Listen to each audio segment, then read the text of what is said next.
Hello, everybody, and welcome to this new series of Neurolanguage Fireside Chats. And this is going to be a series dedicated to fireside chatting over the autumn, welcoming in the winter, and we are going to heat up this autumn by talking about the brain. So all of my guests are connected to the brain in some way, and absolutely delighted that our first guest for this particular show is Curtis Kelly. Curtis, welcome. Hi, well, thank you. It's kind of warm over here by the fire. Are you okay? Are you warm over there? I could do with a little bit of fireside chat too. We'll see how I can get that installed. You can move your chair over here anytime. Well, I actually would think that in Japan you have a warmer temperature than we do here in Europe. Well, it's gotten cool. It's gotten cool the last couple of weeks, and it's wonderful. Nice. I mean, we have terrible, humid, deep jungle summers, but they just suddenly ended and got cool right away. Beautiful. Kind of no middle. Wow. So it's nice. Yes. So Curtis, please tell our listeners all about you. Okay. Well, as you probably figured out, I'm here in Japan, in Kyoto, Japan. I am a professor in a Japanese university where I mainly teach English and presentation. But my passion for the last 15 years has been with trying to understand the brain. Psychology, but more recently neuroscience. So I'm always reading and finding other people that are interested in neuroscience, because as a language teacher, both language learning are both functions of the brain, so I should know how that happens. Yep. So we made a group here in Japan with 130 people in the Brain SIG, and I also produce a magazine called the Mind Brain Ed Think Tanks that sort of connect teaching and neuroscience or psychology together. Fantastic. And Curtis, you and I have sort of been tracking and following each other for some years. Yes. And this is finally the year when we got together. Yeah, thanks for the pandemic. Well, yes, absolutely. And delighted that we are connected. And we did a panel discussion a month ago. And since then, I absolutely love having these chats with you. And this was one of the ideas to do these chats. So may I ask you to share your journey a little bit to that point that you came into the brain?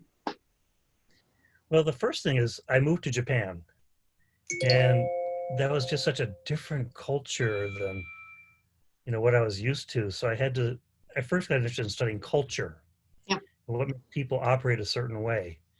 And that was really useful for about 10 years of study, but then it turned to psychology to understand, why are my students not studying? Why do they have these certain attitudes that I find kind of unusual for the classroom, et cetera, et cetera. And then another 10 years or 20 years of that. And finally, I turned to neuroscience to find out why this particular student learns something and this particular student doesn't. Yep. What's happening in their brains? How does stress work? Should I be teaching a particular way, like listen and repeat? Mm-hmm. Or should I embed the teaching in stories or something else that's a little bit messier, but now we know from neuroscience is learned at a deeper level? Yes, absolutely. So, and it's just interesting. My own brain is not the best in the world, so it's interesting to read about how the brain does things. Yeah, well, I always say, Curtis, the biggest battle we have in life is with ourselves, with our own brain. Yeah. Yes. And isn't it just understanding ourselves is a very big step, and then helping others. So how do you think it's going to help other people to understand their brains? I think just read around and listen around, and follow the topics you're interested in. If you're having trouble with anxiety and stress, well, read about it. This is the age where we can become an expert on almost anything. That's right. If we just spend the time and we have an internet connection. So just be interested and never stop studying. Yes. We have this weird thing in our society that, the first couple years, the first few years are study. You do all your study at school. The next couple of decades, sorry, decades. The first couple of decades are study. The next couple of decades, you stop studying, you work. And the next couple of decades after that, you have leisure. But we need all of those things all the time. So we need Mm. sort of a more balance. And the idea that once you graduate from school, study stops, it's just not right, and it's the wrong image, and it's not happening. Even retired Americans are spending 16 hours a week studying something, 4 of which are in some kind of organized study, like a class or something like that. Yeah, yeah. So we And are learning machines. absolutely, and what you're saying as well, I always say that we are not living neuroplasticity enough. Oh, I like that. We're not living neuroplasticity enough. Oh, I am personally, in my 50s, I am living yes, neuroplasticity because now that we know that the brain yes. is plastic, we should That's be that's living it. that's why me and so many other people are just attracted to you. You have this like energy and interest in things, and you pass it on to the rest of us. Well, So isn't it keep just that? healthy and keep doing But it. isn't this the point? Firstly, that people don't realize, as you say, our social model of life is really not beneficial for our brain. And secondly, I think people get to that age where they think, I can't do this, I can't, I'm too old, I'm too old. So this is the taboo that we have to be demonstrating and saying, no, look. I always say to my coaches that there is a lady in Italy, she's in her 80s, they call her the Iron Nun, and she's running triathlons in her 80s. And in your part of the world, we have that hottest grandpa, Dashan Wang, Yeah, also yeah, in yeah. his 80s. It's like, That's wow, role it's models of amazing. life. Age is something that you don't necessarily, well, of course, some things you can't change, but a lot of times we use age as an excuse for not doing things that we know would keep us healthy at any age, Yes, like yes. exercise. And here I am sitting here instead of riding my bicycle, which is right next to me. Oh dear. So do you think next time we should have, instead of fireside chats, we should both be on exercise bike Bicycle chats? yes. I love it. I love That will it. be our next podcast or setup, definitely. And, let's come back to what you said as well. The social model of life is wrong. So if we think about the message that we're giving to children and teenagers, we're actually saying to them, by the age of 24, when actually the brain has not fully developed, you should know what you want to do for the rest of your life, and that's what you should do. Oh, yes, yes, yes, yes. So we need to be changing our school systems. We need to be changing the way that children and teenagers think about life. What do you think? Oh yeah, absolutely. Yeah, I teach university students, and in the first year when they're just out of high school and they're still kind of children in a lot of ways, they have to choose a major or course, which is going to determine what kind of job they're going to be seeking 4 years later. Yeah. And neither when they come into college are they ready to choose a course because they haven't been exposed to anything yet. And just like at 4 years when they graduate, they're not ready to choose a company. So my usual advice is don't worry about it, just do something. Yes. And the Yes. right things will come to you over time. That's Just right. make sure that what you do is something you don't really hate. That's right. And they can go back to university and they can keep going back to university. I have a confession to make. May I confess? Mm-hmm. I left school when I was 16. Good for you. And I went to live in Spain when I was 17. And I went into the real world and I started teaching at the age of 17. So I actually went to university when I was 24, 25. That's when I did the access to university. Then I was a student between those years of 24. Actually, I finished when I was something like 38, would you believe? So, Well, Rachel, they say I grew up hearing from my parents that girls are always a couple years ahead of boys because I quit school when I was 18 ah, and worked in a factory of Ford Motor Company. I worked there for 6 months so I could learn about what real life was. yes, That had a yeah, huge effect of me going back to school yeah, and seeing school in a completely different way. So, yeah, we should tell all of our students Yeah, take a year off before you go to college. That's Do right. something else. That's You know, right. learn about life. That's right. You know, in my case, it was more than a year. But Yeah. yes. But what we are giving is the message that they can come back to university. I was a mature university student, and you know I've continued doing things through my life, and I've just over the last years completed another master's. Hmm. And we Hmm. have people who are in their 40s, in their 50s, in their 60s, 70s, 80s doing university degrees, and it's phenomenal.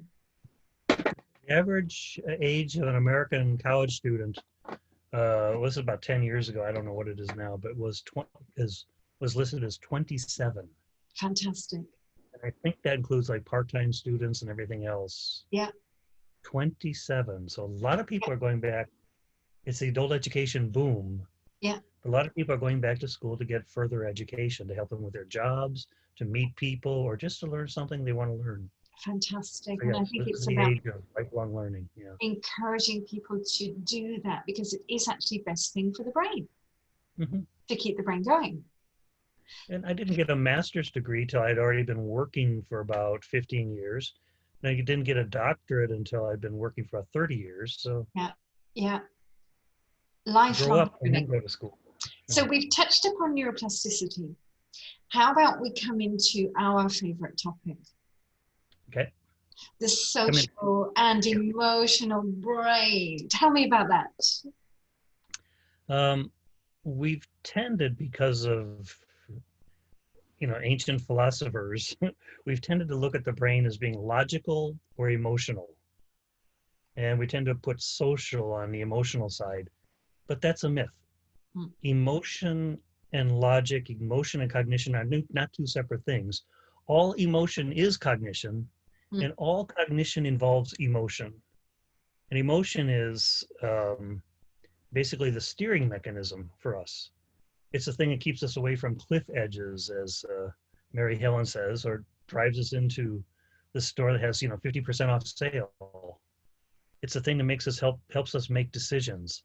yeah, So the Vulcans in Star Trek could never have existed. Completely logical, non-emotional people.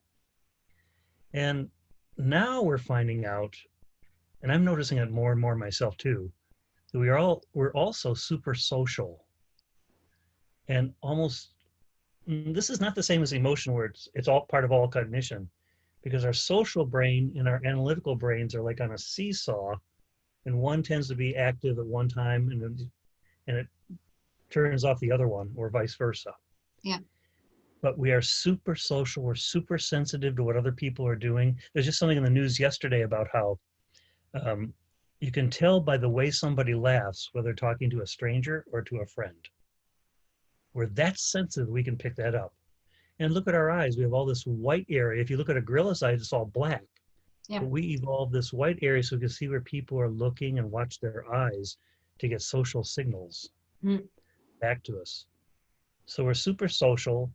It's connected to learning, and it's something that's not happening in schools. As Lieberman says, the social brain is our superpower, yeah, but education is the kryptonite, because teachers are just teaching the analytical brain. Study this by yourself, mm, take the test by yourself, learn this by yourself, and not using all this other social power of tutoring and discussing and connecting that yeah. could be used. Um, and just as you're saying that, you know, I last year I really did travel a lot, and I have to say there are certain countries which are really adopting this emotional intelligence. A lot of, I mean, Argentina is one of the most beautiful, heart, educational centered countries that I've ever visited. Um, what would you say then about the emotional intelligence? So Goldman already brought us that in, 20 years ago, Mhm. together with Lieberman's social brain. So where do we put them together? Oh, wow, that's a great question. Isn't it just? And yeah, I would say emotional intelligence and social intelligence are pretty closely connected. We just have different words for them. And yes, I couldn't agree with you more that other cultures are much more sensitive to people's feelings and reactions, and how they feel about themselves. Maybe we have the curse of growing up in English-speaking societies, in English-speaking cultures that Maybe that's why don't. you and I are doing what we're doing to change it. Yeah, we're going to grow out of our cultural biases. That's right. But we're not in those cultures anymore.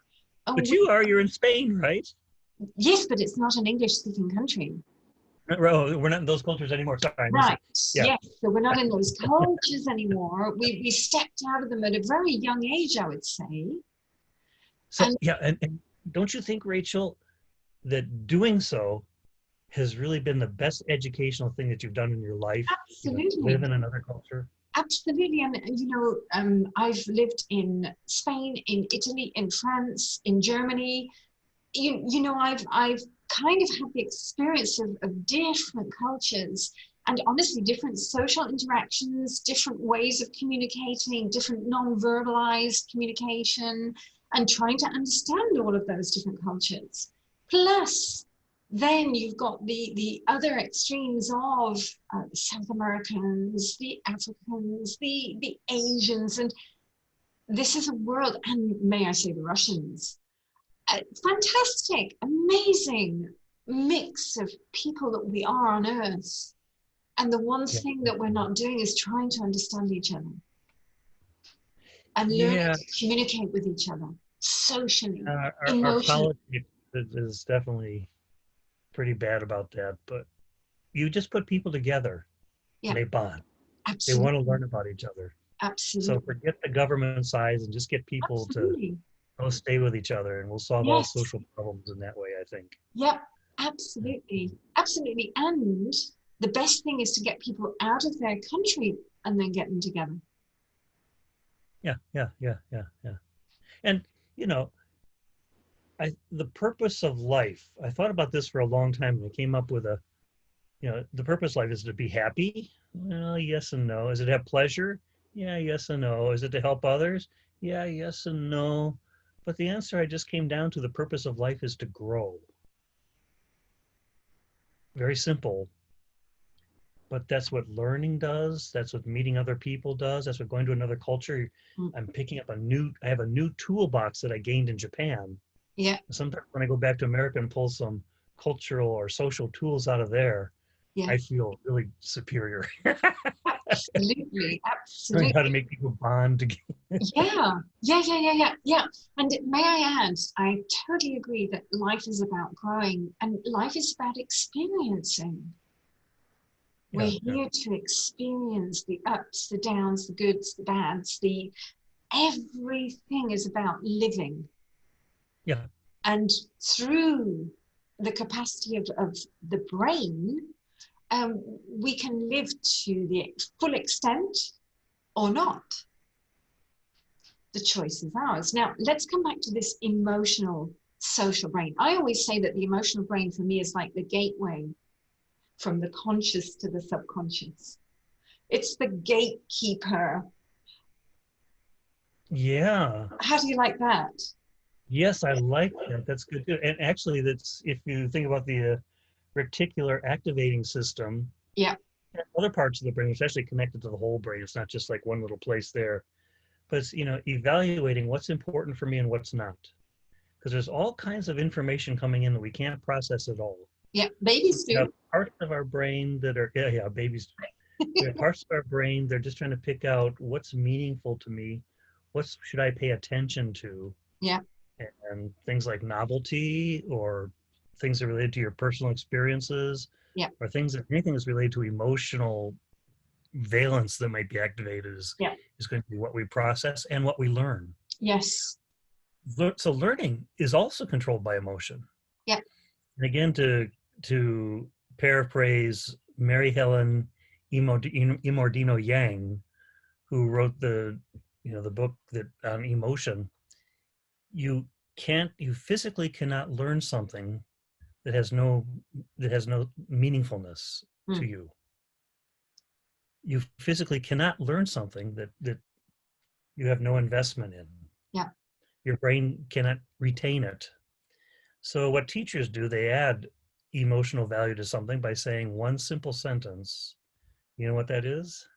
No. This will be on the test. So, oh, I gotta look Oh, this. well, you see, I have to say that neurolanguage coaches, we don't say that anymore because we say, how about some consolidation? Ooh. And it Consolidation. totally changes the response. Yeah, yeah. What do you mean by, how about some consolidation? Yes, so when we start our session next week, how about we do a little bit of consolidation before we start? Oh, mhm. Instead of, next week we're going to have a test. Okay, there you go.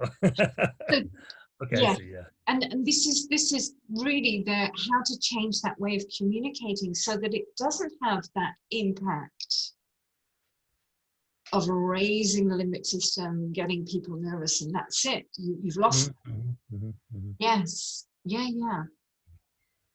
So how When you? I'm quiet, when I'm quiet, it means I'm thinking about something you It's said. okay.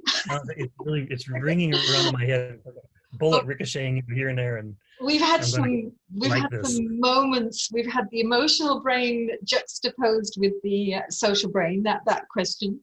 Then we've had the gateway to the conscious and To the subconscious. conscious and subconscious, yeah. And now we've had changing the way that we communicate so that we are actually more brain friendly Hmm, hmm.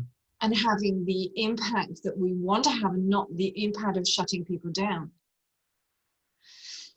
Coming back to this social and emotional brain, how Hmm. useful would you say it is that we actually share with our learners all this information about the brain? Um, it depends who our learners are, and I think a lot of people in the brain area, the mind-brain Mm, education people, the educational neuroscience people, think that we should be sharing some of this with learners. yeah, And there may be different parts that are more important. And the social brain is one. yeah, Um, I would say another one is the importance of sleep, teaching them how to maintain their brain states. Maybe talk about stress. yeah. Our next issue of the think tank is going to be on depression. And I'm hoping that the authors will say something about the teacher's role for dealing with depression in the classroom even before it happens. Yeah. It's such a huge problem in society these days. Yeah, yeah, that's good. I think we need to teach some things about the brain.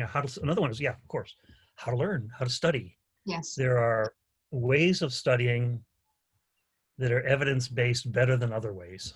Yeah. For example, when you're reading and highlighting, well, that increases retention a little bit, but then taking what you're reading and making a quizzing yourself on it, that increases retention hugely. Mm. But we tend to be read, read, read, read, test. We should be read, test, test, test, test, test yourself, test yourself, test yourself, then Yes. another kind of test, Yeah. classroom test. Yeah. Yeah. As you were talking there, I was sort of thinking a little bit about Mind Up, Goldie Hawn's foundation. Have you heard about Mind Up? I've heard of it, but I don't know what they do. Yeah. So they actually also teach, I believe, teachers to teach children about the brain. And actually, Hmm. they were at in my conference in Edinburgh. By the way, hopefully, we're getting you to my conference in April next year in Spain. Yes.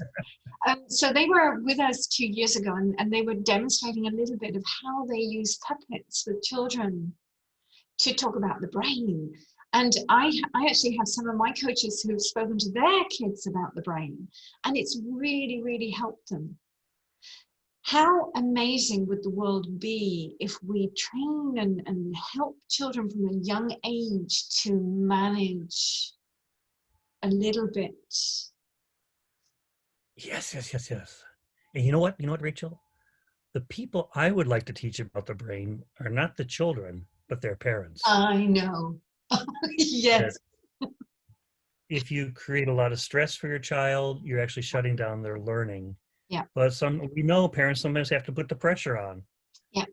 But things like it's in from the age of 3 on in early childhood is a very important time for developing executive functions Yeah. like working memory or cognitive flexibility, accepting others, and of course the social brain starts to develop at that time. The Mm, teens are going through this period when they become super sensitive to other teens. yeah. That's part of the social brain development too, and they start being against their family, and a lot of their poor behavior is just showing off for others in their peer group, Yes. but also breaking away from home. If parents knew more about the brain, Yeah. I think they could guide their children. You were talking about emotional intelligence. So I've got two daughters, and they're still pretty young. One of them's having a birthday upstairs. She became 9 today. That's why I'm Oh, down here in the fantastic. fireplace where the fireplace is. But I knew emotional intelligence is something that school's missing a lot of. Yes. But I think that's probably more important for success in the future than anything else. Yeah. Working, but there's evidence that shows that emotional intelligence is one of the predictors of success in the working place and other places, other experiences like that. Mm, So I started telling my children stories every night at bedtime. fantastic. And it's been years, and I've made up thousands of stories, but they involve things like getting a special cookie from a witch that shows you how to share, or something like that, to have some kind of, as much as possible, some kind of a moral message to it. Yes. How And it's worked. amazing. Yes, absolutely. And what you're saying as well there, one thing that concerns me is, in those first 7 years, they say literally that we are just absorbing everything as children. There's no filter. We're not able, we don't have that capacity. Now, a lot of the time, even those teenage years, the trauma and stress is just being imprinted in subconscious patterns that we don't realize. And I'm very open with this with a lot of my coaches. I explain, I really have had to unpack a lot of my traumas from childhood or whatever to understand my behavioral patterns throughout life. And now I can look back and say, wow, now I know why I did that. Now I know why I reacted like that. And it really gave me the key. But one of the major problems is that, as educators, a lot of the time, school educators are not aware of the impact that could then be there for the rest of that person's life. And, I've trained a lot of adult learners, and you have a lot of adults sitting in front of you saying, my teacher said at school, I would never learn this. My teacher said I was awful. And it's there, it's ingrained. And how amazing would it be if we could, right from the beginning, just get teachers to understand the impact they are having? And this brings us to this topic of social and emotional pain. Hmm. But Rachel, don't you think that the teachers that would be interested in knowing that are already way ahead of the curve?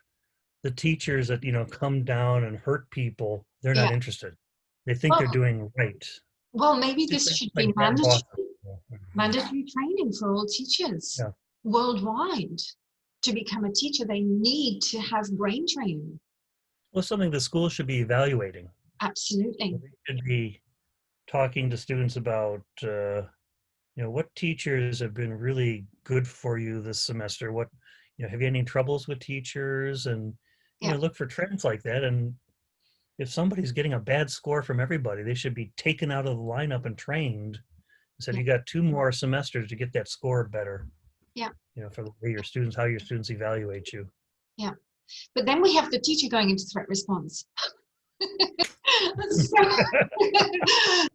So this is the question, how could we have that sort of brain-friendly teacher training worldwide? And really, when I demonstrate to teachers that Lieberman and Eisenberger research about how, as you said before we started this chat, the social pain is being registered in the same areas as the physical pain. I think people are not aware, and people are shocked when they hear that. What do you think about that? Yeah, I think so too. Yeah, exactly. The same part of the brain controls physical pain, controls social pain. And so they're kind of equivalent in a lot of ways, but we don't pay attention to, uh, the social pain side. Like Lieberman said, um, if a student came into your class with a broken arm or a knife wound, you wouldn't expect them to study. But if a student comes into your class after being bullied in the hall or something, Yeah. you say, okay, well, just never mind that. Let's get on with class. Yeah. So we need to have that kind of attention to all kinds of pain and stress and disorder that's happening to students' lives. Because as you said, once those bullying and other things become imprinted, it'll affect the rest of their lives. That's right. Depression is something that's learned as much as controlled by genetic factors. Yeah. Yeah. There is an amazing gentleman out there. I'm sure you probably heard of him, Bessel van der Kolk. He has done a lot on post-traumatic stress disorder. And in his book, The Body Keeps the Score, he really does talk about how that traumatic stress impacts us for life. And it can be the most worst traumatic stress, but it could also be bullying. It could be the social pain, traumatic stress as well, that we carry with us. And absolutely, it is. I was interested in stress, so I got in contact with Adele Diamond at University of British Columbia and Amy Arnstead at Princeton, who did a lot of research on how the brain deals with trauma and stress and how it incorporates it. And one interesting thing that Adele Diamond told me is a little bit of stress is better for men, but always bad for women. Wow. Now that sounds really, I'm saying she's saying this because I don't want to get in trouble with it. Yes. The reason is because estrogen, which is higher in women, at least younger women, raises the level of dopamine in the prefrontal cortex. And dopamine is related to learning and processing lots of things. There's like an ideal level of dopamine that lets your brain work at its best ability. Yes. But a little bit of stress causes cortisol reset, raises that out of the optimum level. Whereas for men who are kind of lower, it raises them into the optimal level. Right. So I'm always kind of scared to say things about gender difference. No. But if it's research, it's demonstrated, then yes. And it's talking about chemical levels in the brain. So absolutely. That's interesting. I didn't know that. And I taught in women's universities for 16 years here in Japan. And I kept asking my students on the bus back, well, how was this class? Or how was this class? Did you like it? And they'd always say things like, that teacher is scary, or that teacher is kind. I'm not asking about the teacher. I'm saying, how did you like the class? And it didn't get me. It didn't get to me for years until one time a student actually explained it to me. He said, no, if we're scared in class, if the teacher's always getting angry, we can't learn. That's right. We're just always thinking about avoiding that teacher. But when the teacher's kind, we feel relaxed and we can bond and we're ready to go ahead. So it hit me that being a scary teacher or a teacher that makes them feel comfortable is an important factor of learning, especially for women students. Yes. Wow. Well, as you know, as we're saying, it would be really fascinating to bring out some mandatory training for teachers worldwide and teachers of all, let's say, all age group teachers, just so that they have that information. And as you said, then bring out a parent brain training program as well, so parents can really understand children. And you know, I think everything that we carry, you, I, anybody, we carry it from those first 7 years, teenage years. Those are those subconscious programs. And obviously our primary caregivers and our educators are key. And if they are not understanding the brain, if they're not understanding the way that we function as human beings, then obviously we have a chain of events and chain of generations. And obviously our parents are affected by their parents and their primary educators, and it goes back generations. And if we can break this now, wow, what an amazing world we're going to create here, Curtis. Oh no, that's you, Rachel. That's you. That's yes. I, Yes. every time I talk to you, when we hang up, I'm like all excited. I need this kind of mental boost all the time. Yeah. But Yeah. yes, no, I agree. I think that, and if you think about it, education has really come along a long ways, Absolutely. even in our lifetime. But there's Absolutely. a study done, and basically IQ scores 100 years ago, the average IQ in America would be 78 by today's standards, whereas we would all be 127 by their standards. And it's because we're much more inferential. We can see things more deeply. And it's because of the kind of education that we've gotten, which has been more than just like memorizing facts. Yes. We can see relationships better. Yes. And Mhm. wow, if we could really get the full capacity of the brain, could we be developing telepathy, telekinesis? Whoa, Curtis, where could we go with all of this? Well, I don't know, but right now I'm in Spain. I don't know how I got here. It's You funny mean your fireplace. you teletransported into my fireside Yeah, here? here we thought it was all going to be like Star Trek, getting teleported. Now it's just Zoom. But it is interesting, it is interesting. And I'm fascinated with this, the holistic system that we are. The gut, the Yep. heart, the brain. We are a holistic system. We're not just a brain. And, I think when we've got that sort of interplay and we start to understand ourselves more, that's when we become more intuitive, more sensitive, and more, I'm going to say that we then develop extra intuition, potentially. Mhm, And that, mhm. who knows where that could be leading us. Well, intuition is the brain's way to subconsciously analyze incoming information and figure out, it's not something that you're born with. Yeah, It's a skill that your brain develops kind of on its own. We don't think about it, but yeah, and yeah, as we were talking about, the purpose of life is to grow, and this brings me to Carl Rogers. That's something that he believed in, that, and his method of psychotherapy of just listening instead of talking. And then he applied that to education. Absolute positive regard. We always have to take any student, no matter how bad they're behaving, realize that they're a human being trying to grow, yes, and accept them. yeah, But he had this story when he was a little boy. He was growing up in Iowa. He went down into the basement. His parents keep boxes of potatoes down there they're going to plant in the spring. And one potato had sprouted, and this vine had crawled up all the way to the wall to the window. It was all sickly and white, not like a normal potato vine, but it was still seeking light. He said that's what really the people in front of us, especially the troubled ones, are. yeah. They're trying to grow. They're seeking light. And they're not always straight, or they're not always correct. They're twisted sometimes.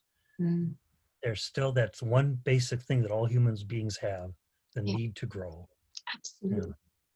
And the need that to brings become to more mind whole. something. Yeah, I always say, Curtis, we all go through chaos in our lives. We are going through chaos now, we can say. And I always say, in some ways, chaos is good because it makes us find the light. Yeah, yeah. So chaos is necessary sometimes for us to grow and to step out of our comfort zone and to move into directions that we want to go. And life is, isn't it a lifelong process of elimination? Hmm, hmm. I like that. Yeah, yeah. I like the idea that chaos helps us grow, and that life is a lifelong process of elimination, eliminating What we don't want. or And bad habits. Yeah, yeah, that's yeah, yeah. right. We go through life saying, okay, I want that. We get there, we don't want it. We go to the next, I want that. We get there, we say, I don't want this either. And we are Oh no. constantly trying and eliminating. Okay. That's Yeah, yeah, life. yeah. That's life. Yes. Oh, we're getting very philosophical by your fireside today. Curtis, what do you think about the future then of neuro education? Well, I think, well, first of all, we have to realize that just like being able to travel to foreign countries wasn't open to our grandparents or our great grandparents, understanding the brain was not open to us before like 1990s. Yeah. So that's when we developed technologies. There's this big schism. If you read anything from before 1990 about the brain or education, it's people just coming up with theories, Or you lobotomies. know, or yeah, just coming up with theories or lobotomies. Yeah. There's been a bunch Yes. of movies about that. Yeah. That's how we were doing it before. Yeah, That's yeah. how we were learning. But there's just been theories about what the, these make up these words about what the brain is, and it's all pretty much guesses. But the 90s, we could start seeing inside the brain. We could see how learning was happening. We could see what processes are and getting a much better picture. Yeah. So we're the first group of people that have access to that knowledge. Yeah. And of course, it's going to be an important part of education as we go along. I was surprised 10 years ago at how few presentations there were on the brain at language teaching conferences. In 2013, 14, I think it was, a friend and I gave a presentation on making teaching materials more brain friendly. Mm. There were 700 presentations at this TESOL conference in Portland, Oregon. We did a search for brain and neuroscience and only found 2 presentations had those words. Yeah. And one was a group from Brazil, the other was us. Yeah. Now there's maybe 7 or 8. So it's growing, but still, still far too much research and training for teachers Yeah. is not in this area, except for a few people that are way ahead of the curve, like you. They're going to bring in neurolanguage coaching and telling people about plasticity and trying to get people interested in this kind of thing. That's right. That's right. And honestly, Curtis, may I share that, a lot of the neurolanguage coaches are helping so many learners. And learners, I had somebody yesterday saying that their learners now love grammar. Even teachers that hated grammar love grammar. And just that whole changing the way that we deliver language learning is having a great impact on the learners. And that's the snowball effect. About this, yeah. That's right. I've got to know more about this. I'm so interested. Yeah. Yes. Yeah. But it really is just changing the way that we communicate, becoming much more brain friendly, talking about the brain with our learners and helping them, provoking them to make the connections. The brain, as David Rock says, Lieberman says, it's a connection machine. And again, it's like neuroplasticity, we're not living it enough. So yes. Yes. I couldn't agree more. Yeah. Yeah. Well, I'm hoping that we can really steam forwards with this, trying to help people people are getting very curious about the brain. That's true. And people, I think in the pandemic times this year, a lot of people have done a lot of self-study at home. There's been a lot of neuroscience, free science courses, which is fantastic that people now, that curiosity and the dopamine is kicking in. And we are really, I think, happy then to help people with all this knowledge. You do this amazing think tank issue. You did one last month, which was on predictive processing. Would you like to talk a little bit about that one? Rachel's going to be in our next one. She's going to yes.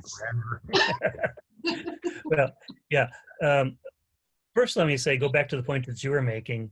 One of the problems why we don't have more people teaching about the brain in graduate schools and other things, because there's this huge gap between neuroscience and education or other social fields.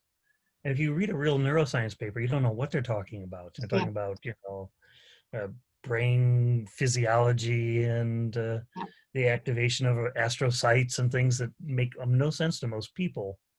So we need this kind of middle field to help translate that information to something that teachers can use. Curtis, like I say, we are the bridge. Yes. The bridge. Yeah. You and myself, people in mind brain education, Tracy, Espinosa Tokuhama, Ken Purnell in Australia, people that are lecturing teachers or writing Yeah, for teachers or trying to translate that information to something that's useful for us that's is the right. key.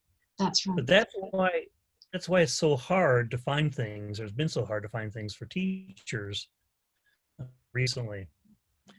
But sorry, I was going to say something else, but I forgot. I'm sorry. I might have distracted you there. No, you're right. We were talking I was kind of going back to what your question was. the think tank. Oh yeah, the think tanks there. Please put the link in with the YouTube. But Yes, yeah, we will. every month we take a topic from neuroscience, like the October 1st issue is on predictive processing. This is a theory that not many people know, but it really explains what learning is, what language is, especially grammar, and basically how our brain works. It connects everything together in this beautiful theory that came out of Edinburgh from Friston and Grant and Clark. And you should know it. The trouble is, it's really hard to understand if you read the people who are writing about it. Yeah. So we tried to translate it to something very, very simple. And basically, the idea is that your brain has all these memories, experiences, schema. So rather than just taking new information and processing it all and figuring out which schema it fits, we're actually putting our schema onto the world before sensory information comes in. So then we just have to process what doesn't fit what we're expecting. For example, if you're walking into a Starbucks or a coffee shop, you're already imagining your brain, there's going to be tables here, there'll be a staff here, there'll be some customers here, there'll be coffee cups on the table, there'll be a certain aroma. And so when you walk in, you don't have to process that. Mm. It's only if there's, ooh, something smells like roses in here. That's what you'd pay attention to. That error for whatever template that you imposed is what you would be processing. And it's a very efficient way for the brain to work. So our brains are always predicting. Mm. And again, it's hard to explain just in a couple sentences. So But just to it clarify, explains, you've got the predicting first, and then you've got the associating connecting. you have the prediction first, so that only the sensory information that doesn't meet that prediction, it gets passed on to the higher levels for processing. Right. We used to think, oh, we have to process like a million bits of data every second, Mm. but not true. Only the stuff that doesn't match what we're already expecting to find there gets passed on up. So we can actually call it our filter. Yes, and we're actually sending templates down, our predictions down from up above, the higher levels, higher cortical areas. Yeah. And they filter out stuff that's not important or that doesn't fit. Yeah. So it means that our higher level areas just can be reserved for just a little bit of processing instead of trying to put everything together up there. How awesome. How awesome. It's hard to explain. It took me years to wrap my head around this theory.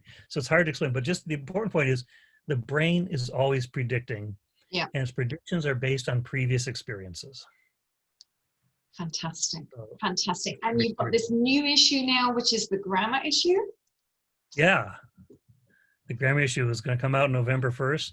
Yeah. I hope some people will sign up for it there first. And if you're interested in writing about something related to the brain, psychology, or neuroscience, let me know.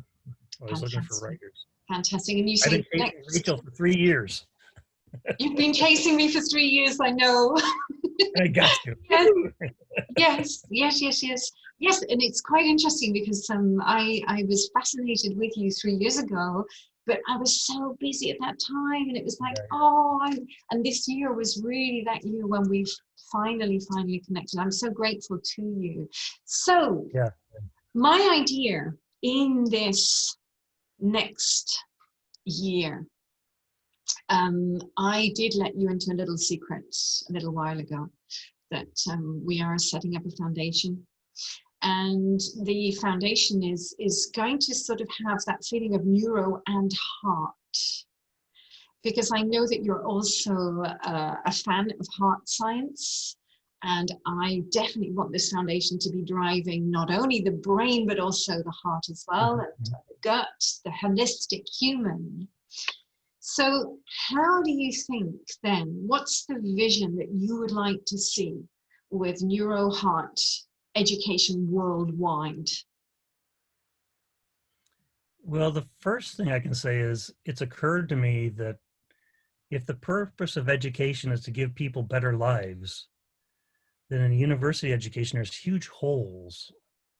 And some universities have recognized that, but we don't teach people how to get along. Yeah. We don't teach people how to be assertive when they need to be. We don't teach people what love is, or how to make a marriage work, or how to raise a child.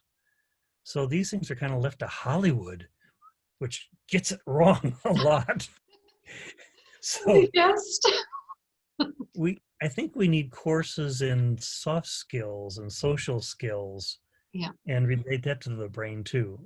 Yeah. So that's one that we need to, we need to teach more about emotional intelligence. And there are programs that have been developed for children to teach them executive functions, caring about others. I think those are growing in popularity in classes, but I'm not really sure. Yeah. But yeah. And, as you were talking there, I was thinking that, we incorporated into that, we need to help people to understand themselves.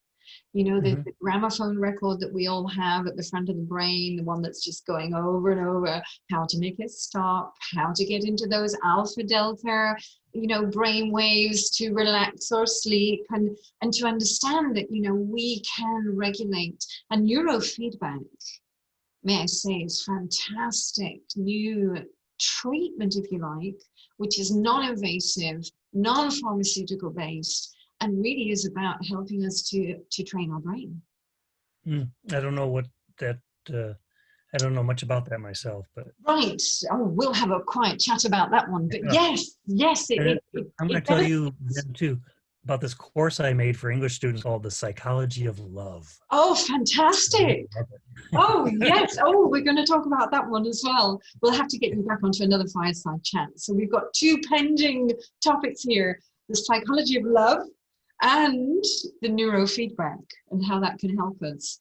And don't forget how the brain loves stories. That's another. Absolutely. Absolutely. The anecdotes, the stories that you're telling your little girls every day. That's amazing. Yes. But we will save those because that will pique the curiosity of our learners for That's the right. next one that we're going to do. You keep tuned into this channel, folks. We're having a good time here. We are. I don't know about you, but we're having a great time. And I promise next time I'm going to have a real fire going in the background. Oh, wow. Curtis, where can people find you? My email address is ctskelly, Kelly, @gmail. If we put the link to the think tanks down there, by the way, those magazines are free if you subscribe, but you can contact me that way too. I don't know. I never thought about that. Facebook? I don't know. Fantastic. Yes, we'll make sure that people are able to contact you, or they can contact you through me. With pleasure, everybody. If you do want to connect with me, neurolanguagecoaching.com, or even neurohearteducation.com. We've now got the website up and running, and with an email as well, info@efficientlanguagecoaching.com. So thank you, Curtis. There's all those links down there, okay? All the links down there. We will have you back for a second fireside chat in a few weeks' time. Definitely. I'm going to make a list of all the topics that we'll be covering next time. And Curtis, your final word to the audience? Life is good. That's all I can say. Yes. Life is good. Maybe I'm a super optimist or something, but despite troubles, always keep that one idea. That's that these things, these challenges you're facing, these difficulties, are things that help you grow. Yeah.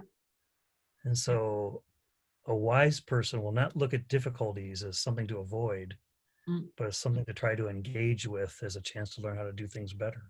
Yes, fantastic. Thank you, Curtis. And, as you're saying that, I'm thinking as well that this perhaps is the only ever time in history that this is a collective growing. Yeah, yeah, yeah. We are collectively in this together, and we are collectively growing. Our borders have just been disappearing. Yeah. Yeah, yeah, By travel and by Zoom and by the internet. that's right. Suddenly the world is all getting into one Yeah. space together. So shall we aim for the teletransportation next? Okay. And on that note, Curtis, thank you so much for today. Thank you, Rachel. It's always a pleasure to talk to The you. same from my side as well. Thank you I very mean, much. you can look like a candlelight sort of in the Zoom here. Okay. We'll close the podcast, the video cast today. Thank you to our audience, and see you next time. Bye. Ouch, it's hot. Ooh.